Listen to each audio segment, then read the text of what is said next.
Welcome to episode 16 of our Antarctica Peru travel series. After touring Antarctica, the next stage of our journey was to get to Lima, the capital of Peru. There aren't any direct flights between Ushuaia and Lima, so you have to transit through Buenos Aires. Now normally that sort of thing is not a problem, but South American airlines, including the best of them, LAN Airlines, are not normal, as we would soon find out. Our journey started well. A good night's rest, breakfast, a taxi ride out to the airport, a distance of about 5 kilometres.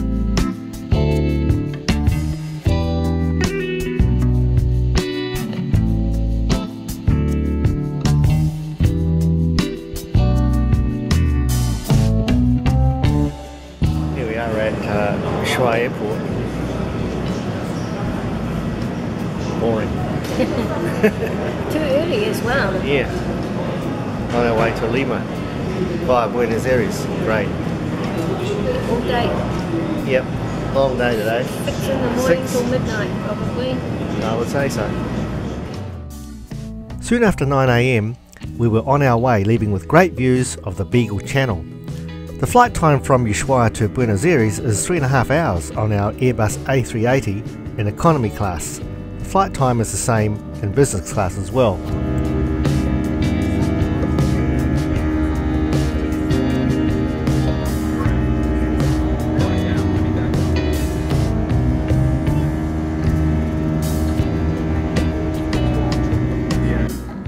We flew over the Andes mountain range, which is the longest continental mountain range in the world, stretching 7,000 kilometres and crossing 7 South American countries.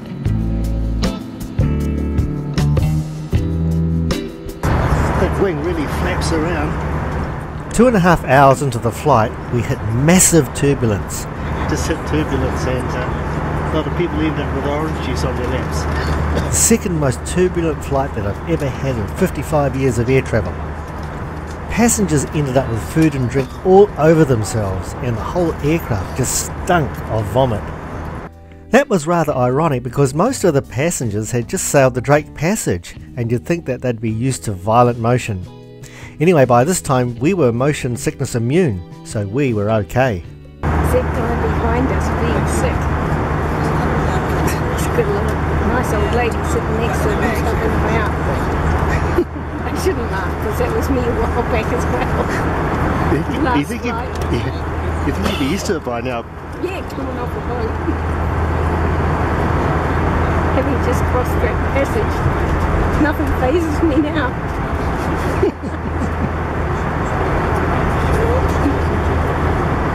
Famous last words, you better be careful. Yeah. Oh man, it's like a roller coaster in here. Pretty bumpy, alright. This is the most turbulent flight we've ever had. Pretty rough, alright. Yeah, the passengers are screaming.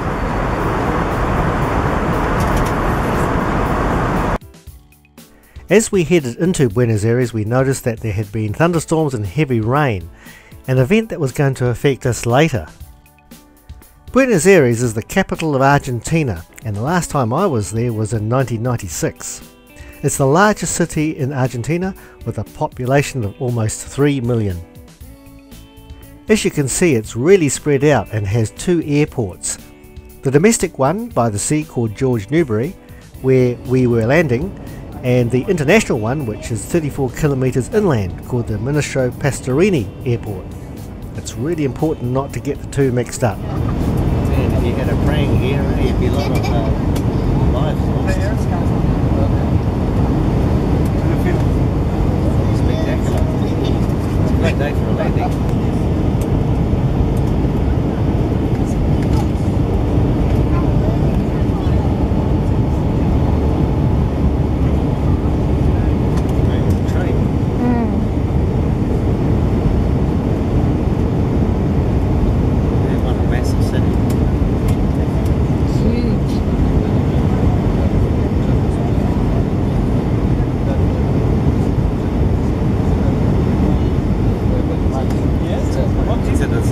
consider this a cheap helicopter ride.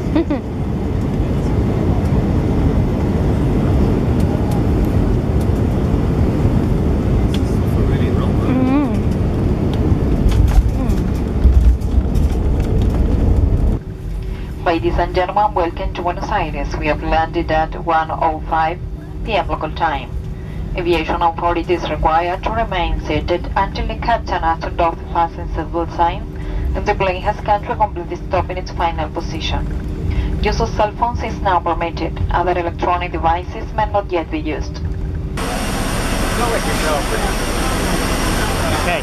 Just landed at Buenos Aires, and 28 degrees feels a lot different to 0. Naturally, we had to pat every dog and cat we meet. Next, we hopped on a transit bus to go to the international airport. On the way, it was so funny to see this Mark II 1980s Ford Cortina. It's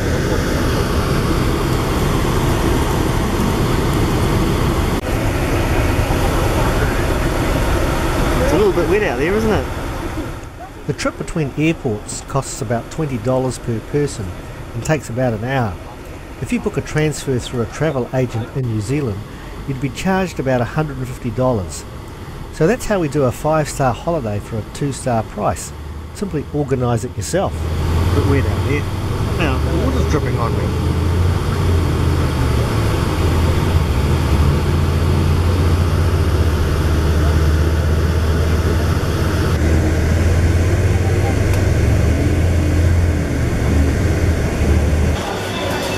Well, here we are with the Old Faithful at Buenos Aires Airport. So now it's all in Spanish. It says a whole lot of writing on here, and it says no fiscal. So no problem. No fiscal. We'll translate no fiscal on the iPhone, and no fiscal in Spanish, and in English the translation is not fiscal. It was at this point of the journey that things started to go pear-shaped. After check-in, we had to walk to what we thought was the boarding area, which is a 20-minute walk. And as we tried to get onto the plane, when the boarding time arrived, the gate staff looked at our boarding passes and said, a different company. Well, we had no idea what that meant because they couldn't speak English and we couldn't speak Spanish. So we waited a bit longer until we were the last to get on the plane. We tried to get on again. But again, they said a different company. And then the horror of the situation dawned on us. We were at the wrong gate. So in this case, we had misread the ticket. There were 2 flights, both leaving at the same time, both going to the same destination. One operated by Argentina Airlines and the other one by LAN, and we were on the wrong one. So the correct gate was a 20-minute walk or a 15-minute run to the other gate. So we ran for it in the hope that our plane was still going to be there. But anyway, it was a big sigh of relief as we arrived at the correct gate. There was this big crowd there, and in fact, the flight had been delayed. After waiting at the correct gate, the hours went by, and there was excuse after excuse. The pilot wasn't ready, he hadn't arrived, he was tired, the plane wasn't ready. Anyway, I think that what the truth of the matter was that the thunderstorm that we'd had, one of their planes probably got hit by lightning, was the story that we heard, and therefore they were short of aircraft, and so that put their scheduling process really out of whack. Fortunately, there was free Wi-Fi at the airport, so I just used my phone to Skype out to our hotel in Peru to tell them that we weren't coming that night, and they were pretty good about it. They didn't charge us for it. And the stress levels outside the LAN check-in counter were absolutely massive, and we were okay about it because we were on holiday, so delay didn't really matter to us. We just added that to our travel archives. But there was an Asian American who was travelling in business class, and what he was going to do to the airline wasn't worth mentioning. But we just looked at that and just laughed, and we just continued to enjoy the rest of the journey. To file a claim. Did you hear what he was saying? What he's complaining about? Oh, I'm not sure, but we're gonna need this to file a claim format.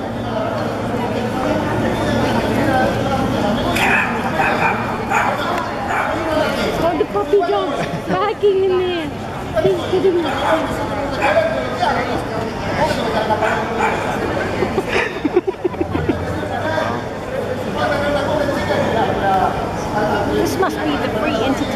Yeah, Exactly. Yeah. It's included as compensation for us.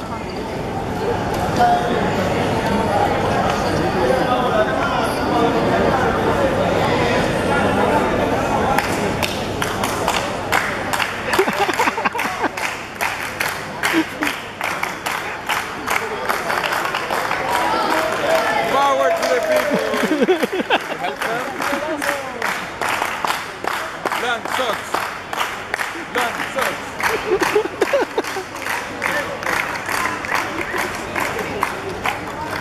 I'll put it on YouTube. After waiting 5 hours at the airport and no sign of any pilots or planes, LAN Airlines finally decided to put us up at the Pan American Hotel in town, a journey of about an hour. The whole show was absolute chaos.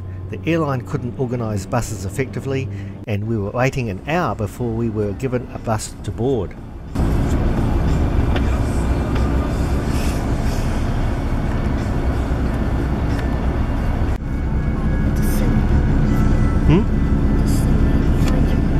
What thing? Oh yeah.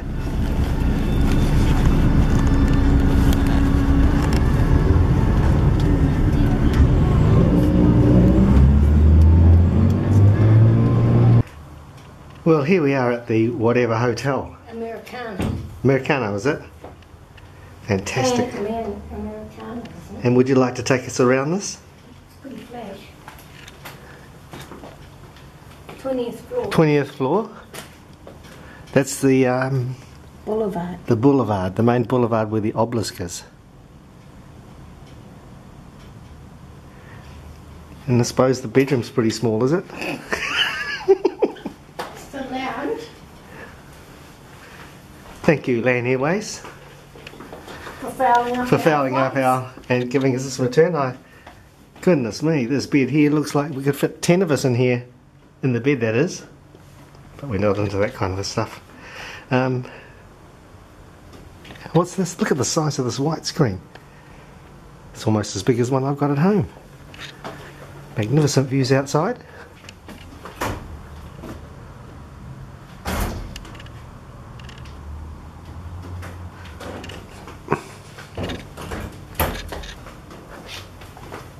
What's in there? Bathroom. The bathroom. Oh, It's just a bathroom. magnificent. How magnificent. It's really nice.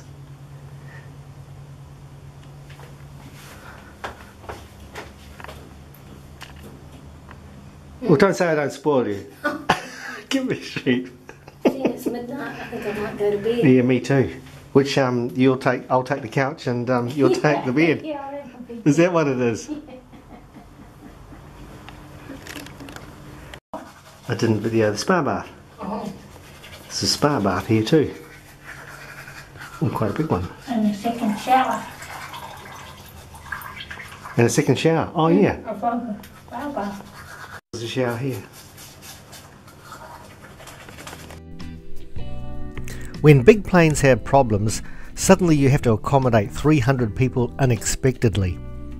Accommodation was tight that night, and the only option was for us to be put up at the Pan Americano Hotel in the presidential suite, which normally sells for $551 US per night. It's right in the heart of Buenos Aires, only 300 meters from the famous obelisk and the Colón Opera House. The next morning, although a little shell-shocked from the previous day's ordeals, we were treated to a sumptuous included breakfast. So how's the night? Good? How's the hotel? Replay.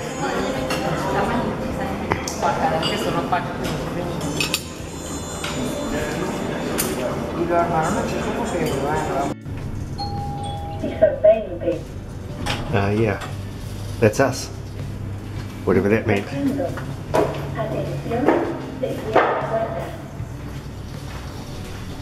After breakfast, we had about 2 hours to spare before being picked up and taken to the airport, so we went for a walk along Cerrito Boulevard, the main street of Buenos Aires.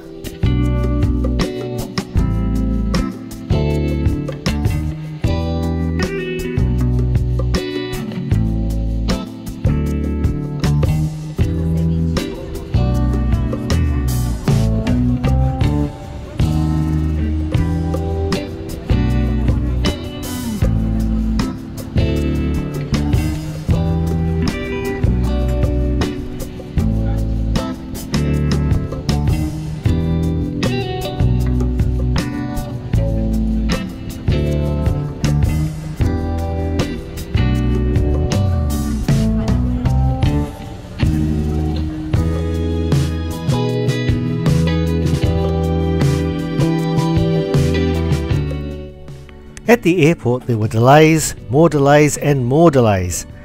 LAN Airlines gave us lunch and dinner vouchers in compensation, as well as $50 each for our troubles. We were starting to wonder if we were ever going to get to Lima. So we get a plastic fork and a plastic knife. Gonna try and cut this piece of chicken. Haven't got yours yet? No, I'm still waiting. I got the pasta. Right. It's a 5-hour flight to Lima, and after arriving we took a taxi from the airport to our hotel in Miraflores.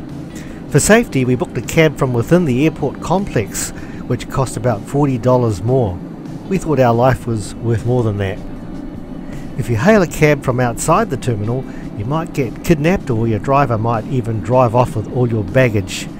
And this sort of stuff does happen in Peru, as it's one of the more dangerous places to visit in the world. And so on the evening of Tuesday the 11th of December 2012 we arrived in Lima, Peru, and the next day looked forward to seeing all that Peru had to offer.